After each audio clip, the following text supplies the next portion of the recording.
If you come, I actually welcome you to come to my office. I'm really lucky. Kohan is it's a very casual work environment. My niece comes, whatever. But I am one of 2 senior leaders of color. And I'm not even black. It's, you know, like, it's the business, and it is what it is. There's no, if you ever read an article in like WWD, which is like a fashion newspaper, or, you know, they just did the top 100. When I tell you, I think 95 of them are men, 4 of them are women, and 1 person, if anything, I think was Asian. And these are leaders in the fashion community. It's not a cup of tea. Like, it's definitely very challenging. But when you want them, then you just don't need to care. All that, sorry, being said, for you to know, it's for people to know that it's hard. And if you don't have a backbone to stand on, you can easily be like, this isn't what I want to do. Yeah. You know, or they're not going to like, you know, I go into meetings, I'm the only woman, the only Latin woman with big curly hair and funky style, and I'm coming in there, and I always have to articulate myself. Do you find that you feel like you need to prove yourself?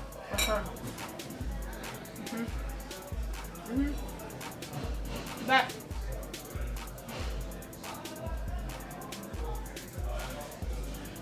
I always have to sound smart,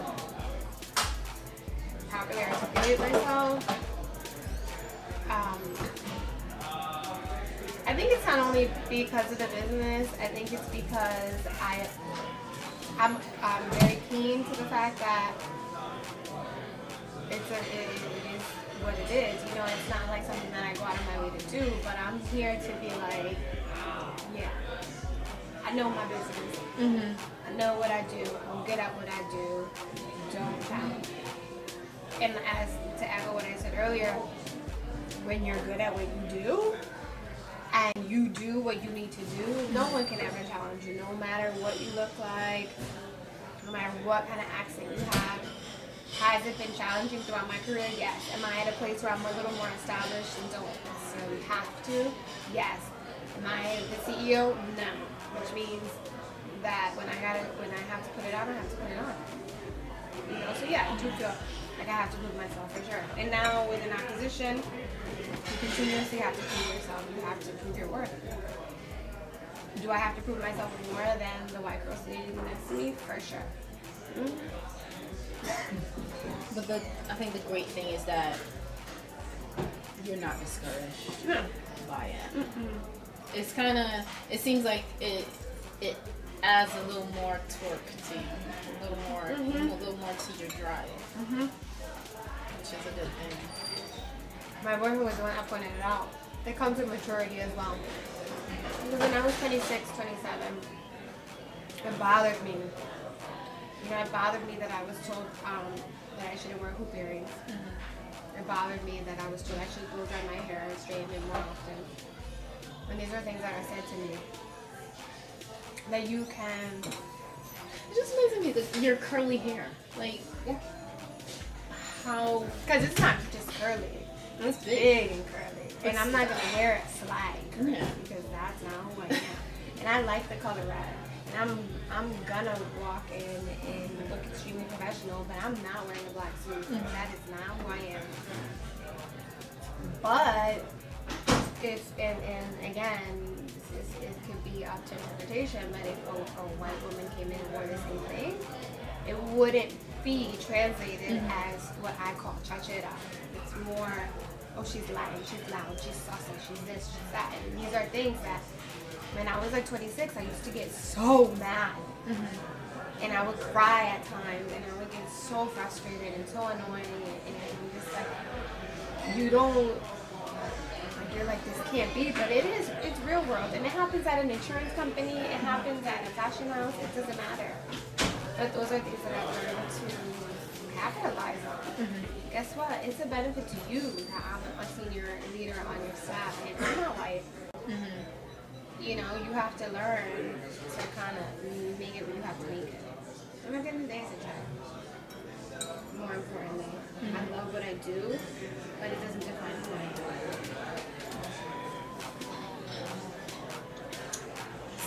Insight. I love that. I wish I could do more insight. Like just seeing, even with the interviews that I've done so far, every single last one of them motivational and inspirational, and just seeing just everything that people are doing, seeing everything that people are doing, where they're going, and how they're getting there, and what their mind frames are. Like I love that. Just don't be afraid of. Basically, don't be afraid of who you are. And if you know your stuff, you know your stuff, and don't let anyone else convince you otherwise. Don't be intimidated. Be comfortable in your own skin. Whatever you have or you don't have, just do it. Just get out there and do what you want to do. I love it. And looking in on your life is inspirational. And even like the interview and listening to everything that you're saying, it's just there's no reason why anymore.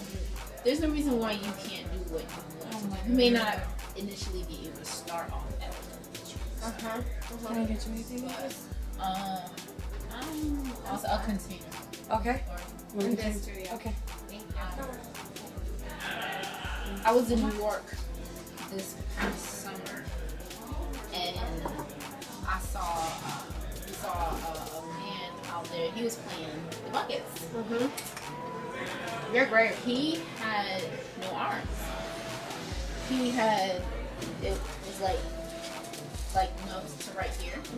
But I guess he had somebody tie the sticks around I've here. never seen him. He was going, then he started singing Michael Jackson, and I started taping him, and I completely forgot to post it.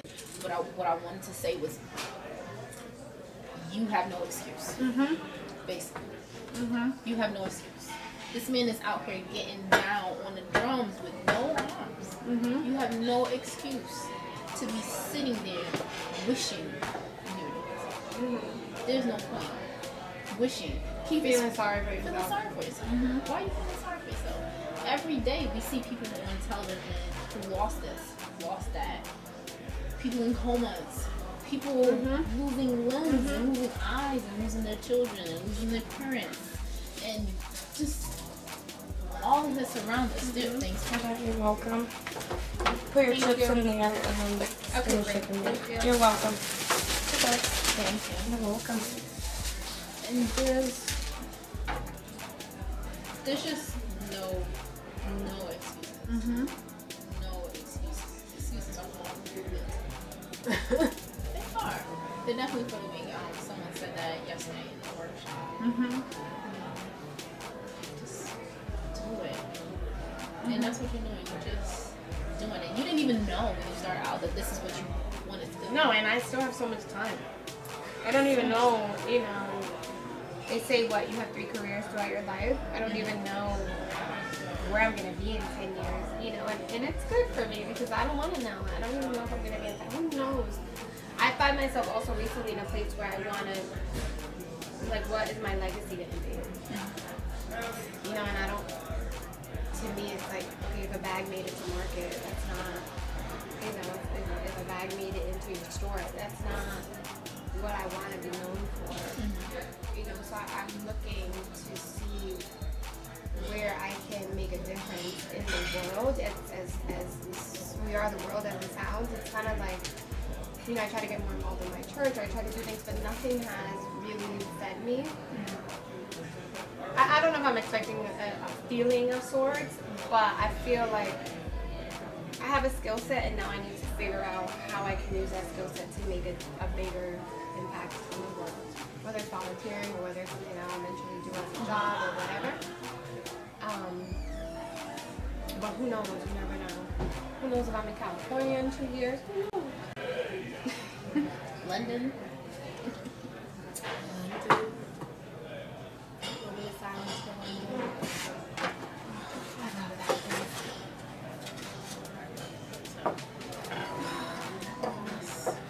Yes, I mean, for the record, you're super inspiring as well. You're always doing something. This magazine, you're acting.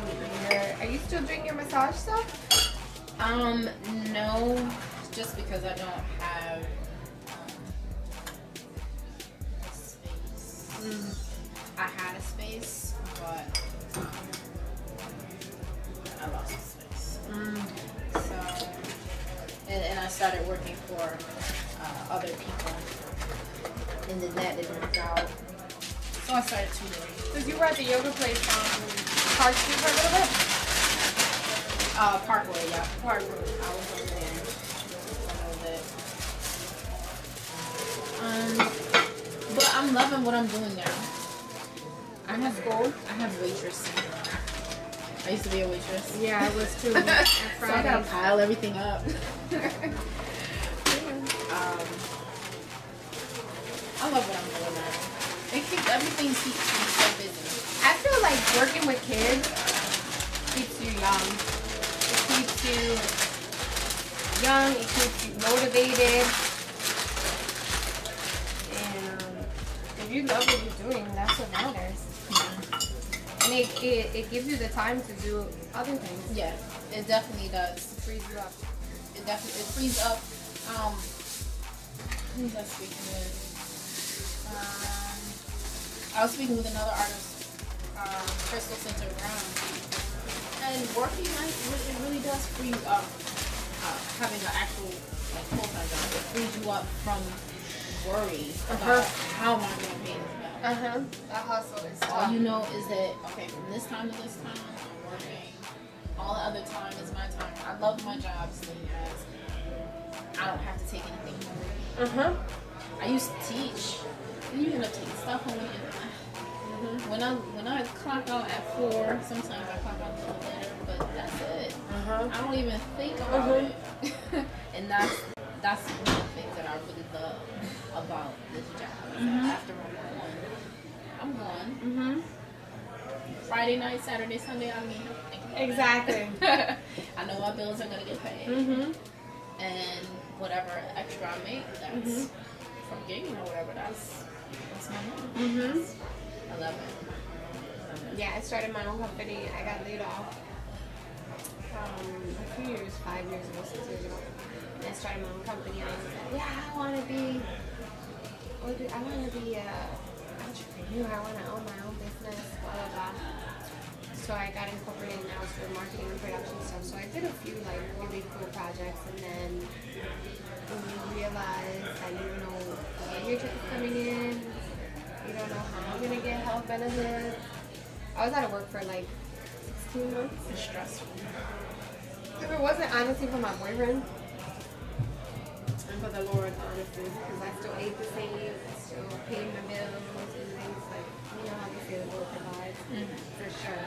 Like, I don't know how it's happening, but it did teach me that, you know what, it's okay not to be an entrepreneur.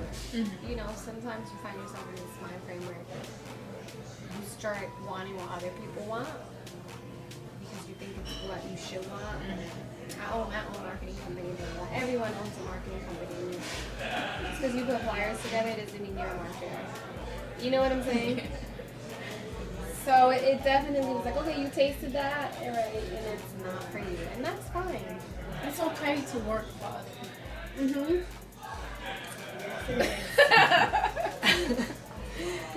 Yes, it is. I love it. It takes a lot of stress off of you.